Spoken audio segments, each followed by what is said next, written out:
Bill Hamilton's model. The vipassana jhana model I like most is that used by the late, great Bill Hamilton.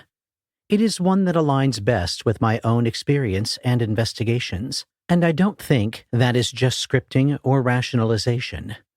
Bill was a mighty meditator, though he was often underappreciated in his own time and community. True, he was a quirky old bat on a good day, but he also died a tremendously seasoned scholar and self-proclaimed arahant who had complete mastery of the formless realms. There was nothing particularly spectacular about Bill's life other than his understanding of it, and he died in poverty and obscurity in basic denial of the severity of his pancreatic cancer. Profound meditative abilities and rare insight into the three characteristics didn't give him the insight into his medical condition.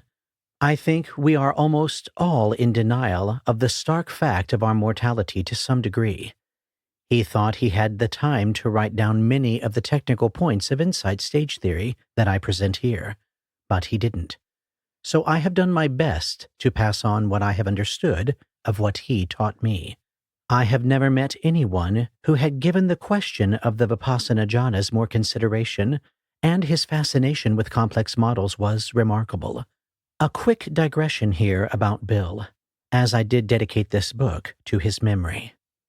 Bill Hamilton was not only a meditation master, he was also a rogue teacher, and basically felt like an outcast from the modern international vipassana community, despite occasionally being a part of it by writing Saints and Psychopaths, highly recommended, and founding the Dharma Seed tape library, which would later become dharmaseed.org. Bill was too smart, too uncompromising, too learned, too dedicated to undiluted dharma and absolute mastery to be a popular mainstream teacher. He didn't teach to make people feel good about themselves or win friends. His obscurity was a tragic loss for many people who didn't know about him.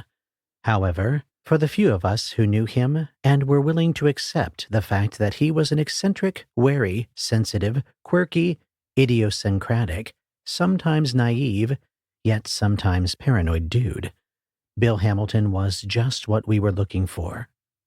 Bill seemed to live for the sole purpose of sharing his experience of Dharma rather than for flying around the world, making money, or being popular. Unlike the few other Western Dharma teachers with his level of mastery, you could call Bill on the phone and talk for hours about this stuff, and then you could do it again. His very unpopularity made him a true and accessible teacher.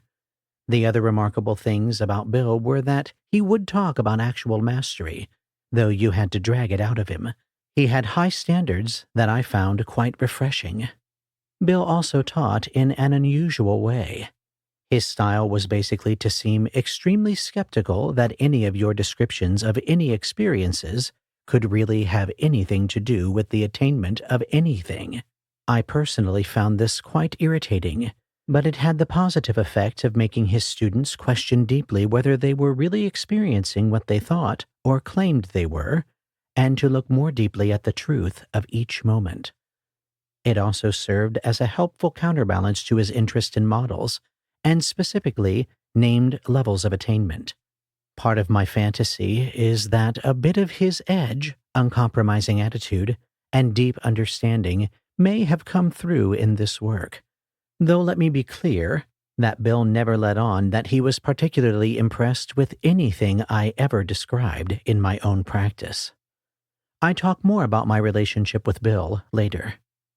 Bill also provided a solution to the endless problem of those who would war over the term jhana and what it means to be in jhana.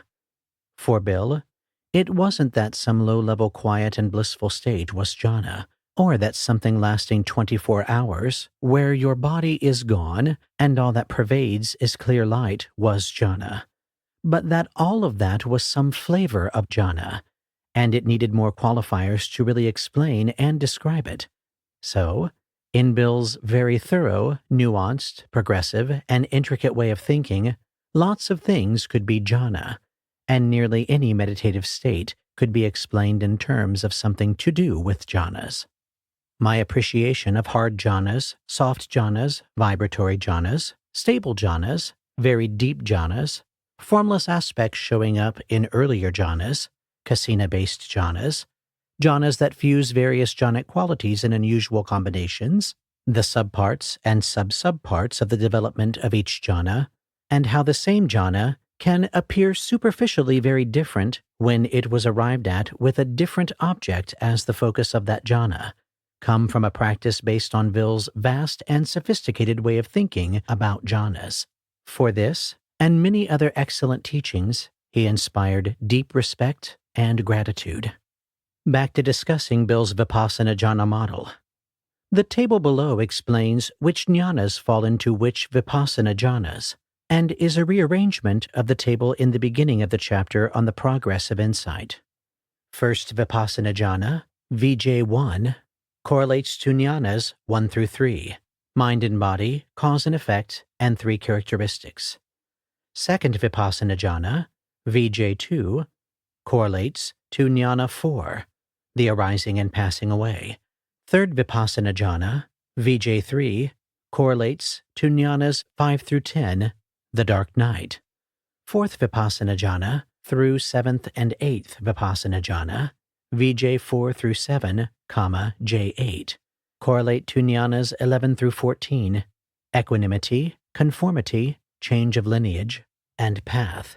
Thus, when in each of those jnanas, we can learn something from its jhana aspect, and when in each of the jhanas, we can notice what insight territory is available there. Further, as the division between shamatha and vipassana is not nearly as straightforward as some make it out to be, there is typically a lot of natural movement back and forth that can occur between vipassana jhanas and shamatha jhanas, even when trying to keep to just one side. Specifically, mind and body and the first shamatha jhana are very close to each other. Practice gets less shamatha feeling and more vipassana feeling as cause and effect and 3 characteristics show up. Practice gets more shamatha-esque for many during parts of the ANP as the second vipassana jhana shows up. It then gets wide and cool as the third vipassana jhana shows up in disillusion, then often, but not always, diverges far into insight territory for the later part of that third vipassana jhana.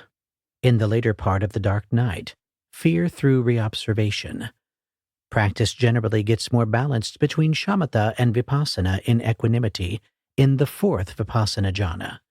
Finally, a perfect balance of shamatha and vipassana occurs in conformity. More generally, as the 3 characteristics are always presenting themselves in all experiences, even in seemingly stable shamatha-heavy territory, those with strong mindfulness and concentration may have to work to avoid perceiving them.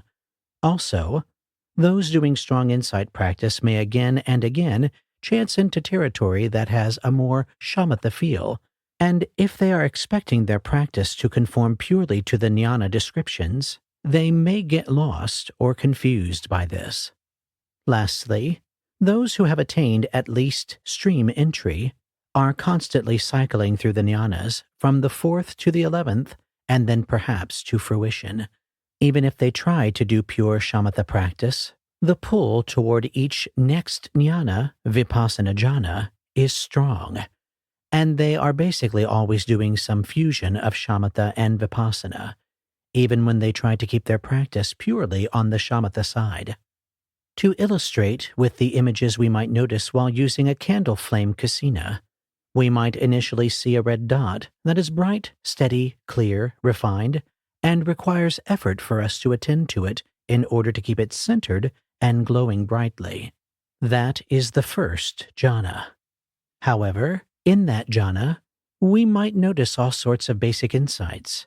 We may notice intentions to visualize and attend to the object as part of what is going on. That is mind and body. We might notice an odd delay between our attention to the object and it recentering or getting brighter, cause and effect, or some fine points about how we tweak our attention on this side and what that does to the image. As our attention grows stronger, we may notice movement starting to show itself in the object even as it is getting stronger and showing itself more clearly, while we are noticing something irritating about our sustained attention, which is the stage 3 characteristics. All these can occur in a mode that is clearly first jhanic, as there is a brightly glowing kasina object, and yet this is clearly vipassana, as it involves basic insights and direct sensate analysis. See The Fire Kasina by Shannon Stein and myself for more information. It is available for no cost online in various places. As our concentration grows, the red dot can acquire all sorts of intricate spinning and fluxing aspects that are typically golden in color. These also appear around it, typically green, blue, and purple, and just begin to show up on their own. Even after it seems we aren't giving much effort to the red dot, it can start glowing more brightly, showing more and more subtle, shifting, rapidly fluxing aspects of itself.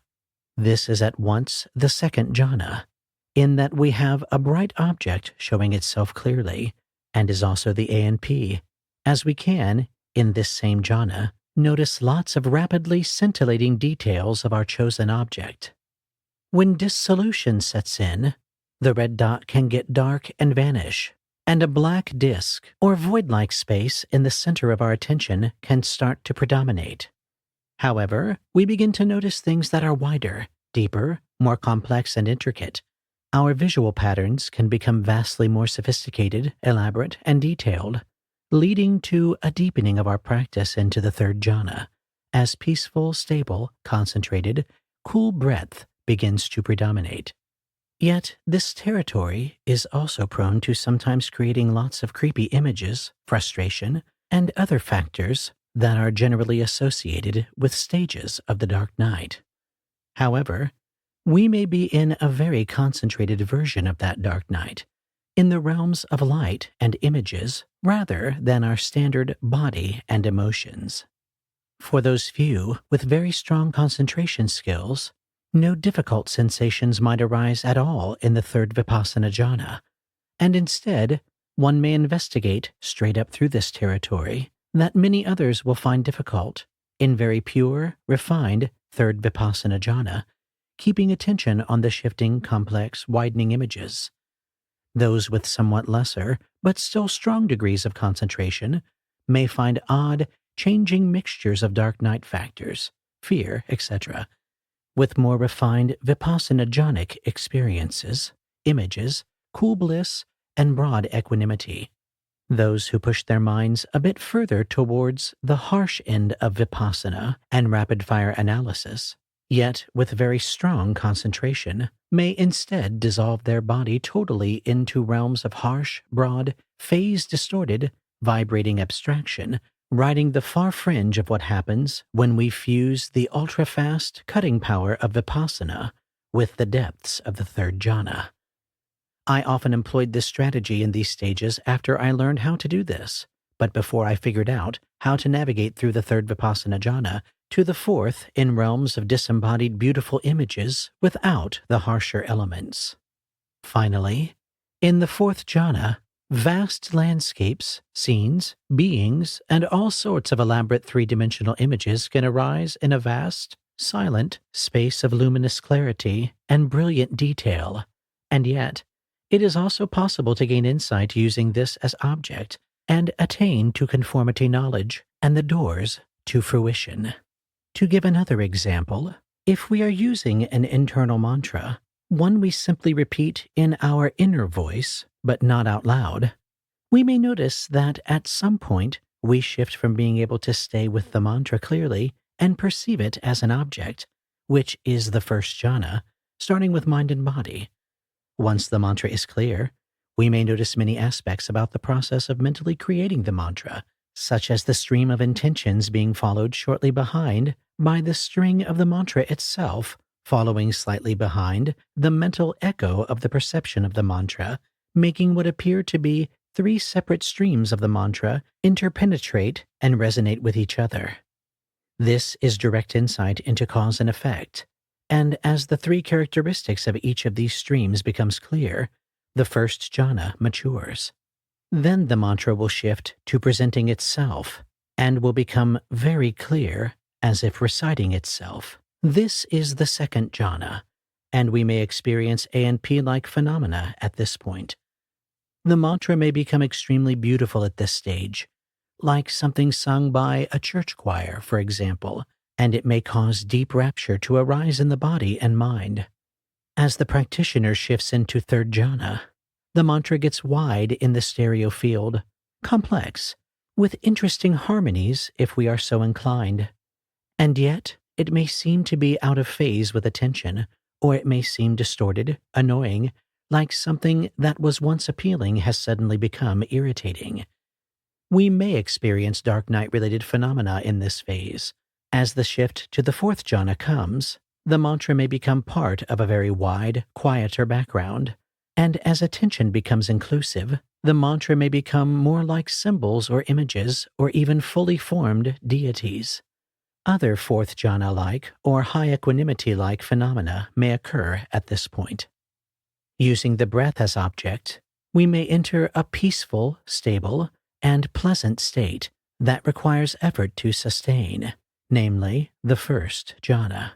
Still, we may gain insight from this, insight into the breath being one thing, and the mechanisms of attention required to stay with the breath another, thus entering mind and body while staying in the first jhana.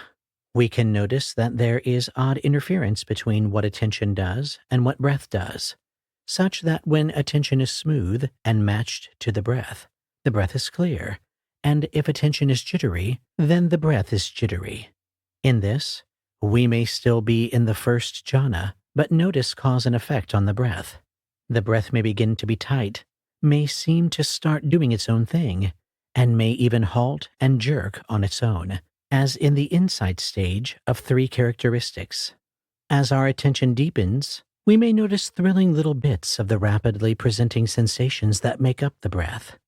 We enter the second jhana using the breath as object, but now the breath seems to have myriad little aspects to it, like we can suddenly perceive with a resolution that we never imagined possible, and this can be rapturous and fascinating, creating natural and nearly effortless attention, as well as the profoundly enjoyable aspects that the second jhana is known for. Yet, as we see the arising and passing away of individual sensations making up the breath, this is also the ANP.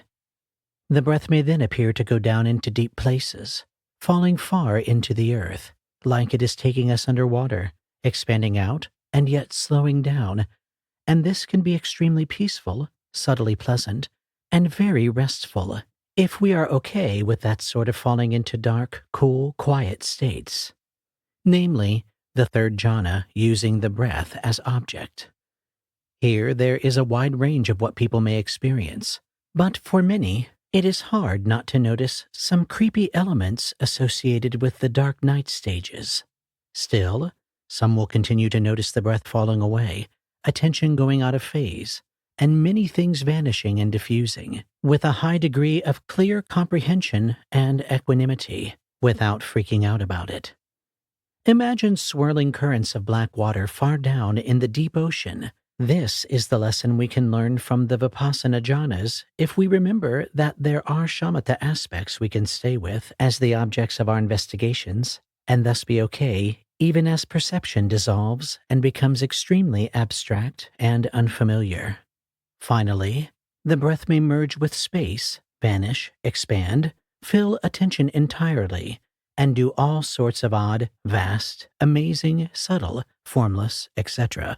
things in the fourth jhana with a moderately high degree of individual variability, depending on how you practice and your attentional inclinations. By attending to the natural vast fluxions of whatever you find there, and the subtle tensions of duality with equanimity, conformity knowledge can be attained, and 3 doors can arise.